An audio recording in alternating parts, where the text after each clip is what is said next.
Petit vulgaire, petit vulgaire, petit vulgaire. Marine, va où sont tes explications, sont vraiment super. Petit vulgaire. Eh, salut les petits potes! Aujourd'hui, on va enfin parler d'un truc hyper intéressant. Ah bon? Non, parce que depuis le début de Petit Vulgaire, moi je fais la maline, je suis là, oui, je vais vous expliquer la reproduction du corps humain dans le champ magnétique de la latitude des atomes. Et on s'ennuie. Ok. Mais aujourd'hui, on va parler des proutes.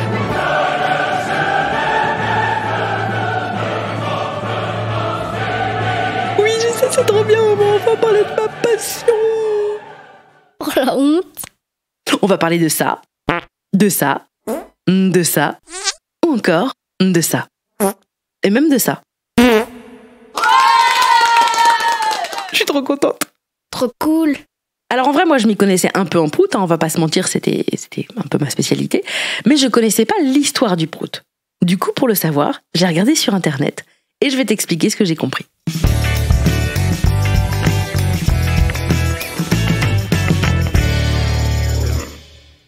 Alors déjà, sachez qu'il y a des gens qui s'appellent prout. Par exemple, le fils de Beethoven. Oui, Beethoven, le mec qui a fait ça.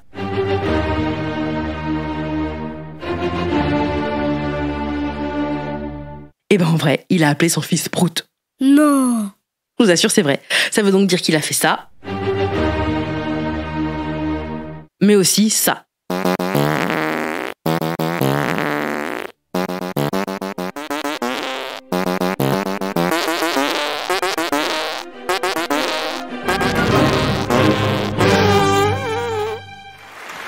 Merci à tous. Oh chérie, vous m'aimez, chérie.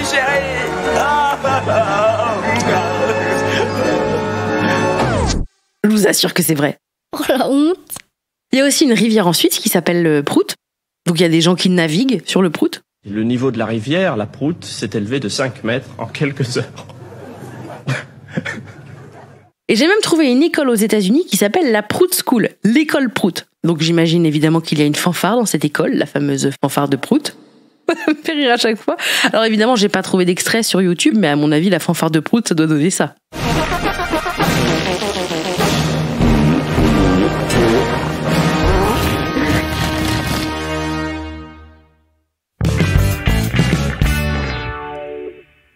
Alors un prout, c'est quoi? Bon déjà, c'est un mot rigolo pour dire un paix. Alors pas la lettre P, hein, un paix, P-E-T. Et mon papa, il a une explication. Il dit toujours: le paix est un petit vent violent qui souffle entre deux collines et qui annonce avec fracas l'arrivée du capitaine Caca. C'est beau, hein? Oui, c'est parce que mon papa, c'est un poète. Donc je te redis le truc. Le paix est un petit vent violent. Bon, ça oui, ok. Qui souffle entre deux collines. Bon bah ça c'est les fesses. Et qui annonce avec fracas, donc j'avoue il y a du fracas, hein, c'est assez explosif les proutes, l'arrivée du capitaine Caca. Bon là j'explique pas, vous avez compris. En gros, tous les jours, on mange des trucs pour nous donner de l'énergie. Pour récupérer l'énergie dans les trucs qu'on mange, notre corps fait un truc super qu'on appelle la digestion. En gros, ça consiste à manger pour extraire de ce que l'on mange tout ce dont on a besoin pour vivre et ça va transformer tout ce dont on ne se sert pas en caca. Bon. Dans ce processus, ce qu'on a mangé est attaqué dans notre corps par des bactéries. C'est quoi ça? Je connais pas. Les bactéries, c'est des petites cellules de notre corps et c'est leur travail d'aller s'occuper de ça. Ok. Grâce à leur travail, la nourriture va se décomposer. En se décomposant, cette nourriture, elle va produire des gaz. Ça s'appelle la fermentation. Tu vois, par exemple, quand tu laisses une nectarine trop longtemps dans la corbeille à fruits, au bout d'un moment, ça fait un petit bout noir et ça change de couleur et elle est plus molle. Bon, la fermentation, ça ressemble à ça. Et alors là, peut-être que tu te dis « Bah, c'est dégoûtant !» Mais en fait, c'est complètement naturel. C'est comme ça qu'on fonctionne. Sauf que nous, en plus, c'est comme si nos fruits qui deviennent marrons, à l'intérieur de nous, ils produisent des gaz dans notre ventre. D'ailleurs, en fonction de ce qu'on mange, on produit plus ou moins de gaz. Par exemple, la viande rouge, ça fait avoir beaucoup plus de gaz que, je sais pas moi, une pastèque. Ce gaz, qui est dans notre corps, il est composé de plusieurs trucs. C'est un mélange de l'air qu'on respire ou qui se dégage des aliments, de la fermentation des matières décomposées, donc en gros il y a du méthane, du dioxyde de carbone, de l'hydrogène ainsi que plein d'autres gaz, Et d'ailleurs, il faut savoir que la plupart de ces gaz n'ont pas d'odeur. Ah ouais. Il y a seulement 1% des gaz qui sentent pas bon. 1%, ça veut dire par exemple que tu prends 100 M&M's, tu les mets tous devant toi, et ben il y en a qu'un seul qui va puer. Voilà. Et ben donc c'est un tout petit pourcent de ton prout qui va faire que ça pue. Alors que tous les autres composants de ton prout, ils disent « Eh nous, on est innocents !» Bon, en tout cas, tous ces gaz, qu'ils puent ou pas, il faut bien les sortir par quelque part. Donc, par l'anus, le trou des fesses, qui est un énorme muscle qui est quasiment tout le temps serré. Donc si jamais on te demande, là, actuellement, tu as un muscle qui est très tendu. En fait, c'est un petit peu comme si tu faisais du sport sans t'en rendre compte. C'est fou, hein?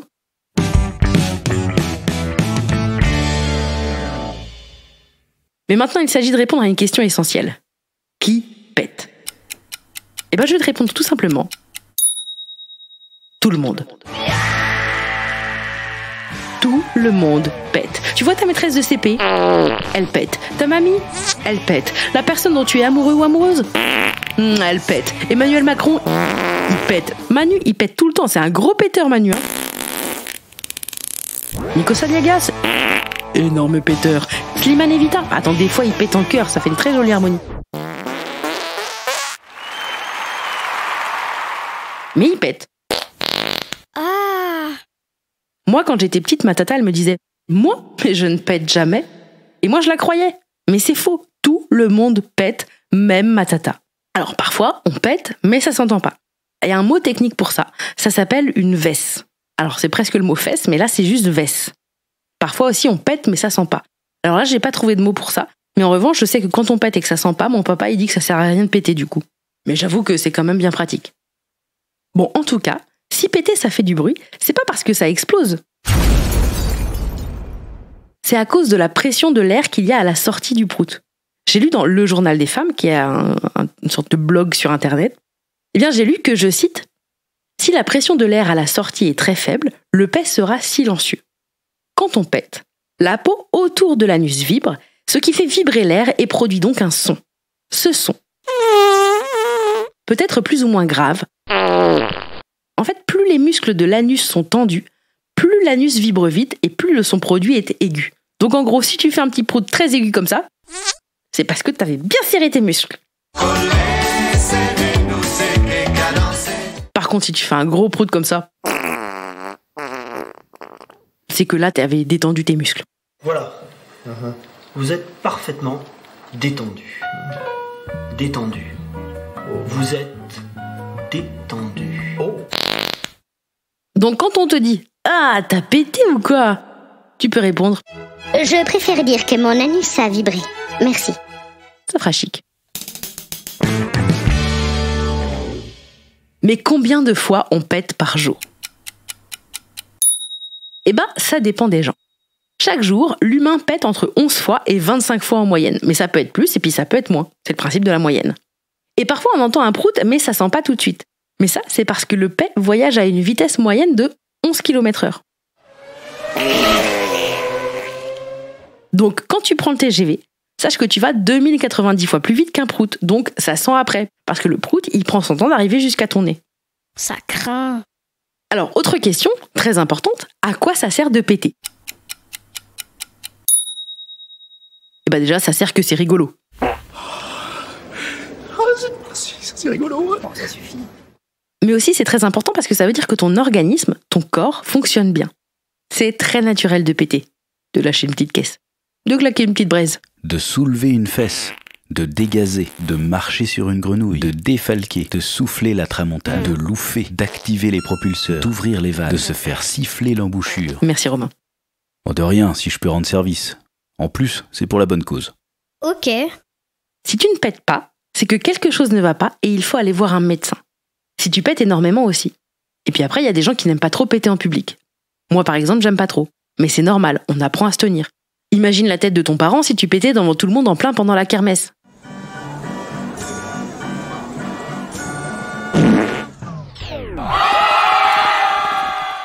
Donc bon, tu peux te retenir, mais attention. Il faut pas se retenir trop longtemps, sinon ça fait mal au ventre. Bah oui, parce que ce gaz que tu as dans ton ventre, il doit sortir.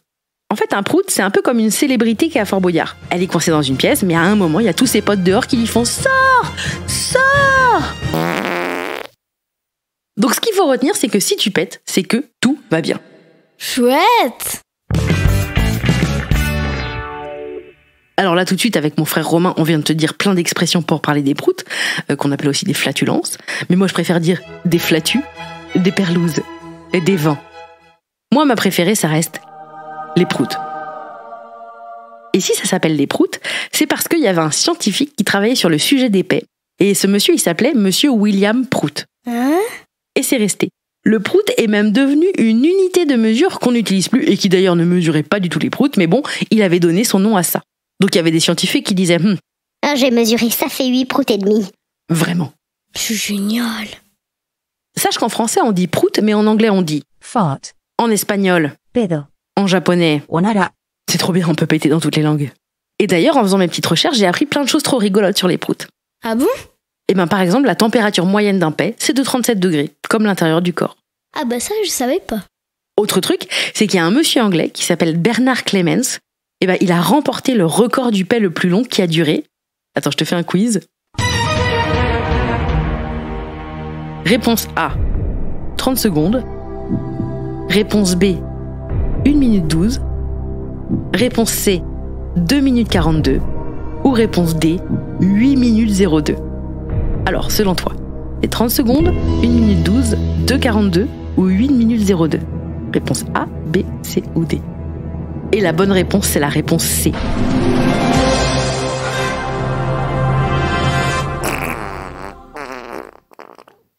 Ce monsieur a pété pendant 2 minutes 42, c'est fou. Et ce que je trouve encore plus fou, c'est qu'il y a un monsieur qui était là pour le mesurer. C'est-à-dire qu'en fait, le monsieur, il a commencé à péter et il y a un mec qui a fait « tac, c'est parti, chronomètre ». Il a pété le gars pendant hyper longtemps et à la fin, le mec, il a fait « tac, fin du paix ». Oh, c'est un record battu, formidable.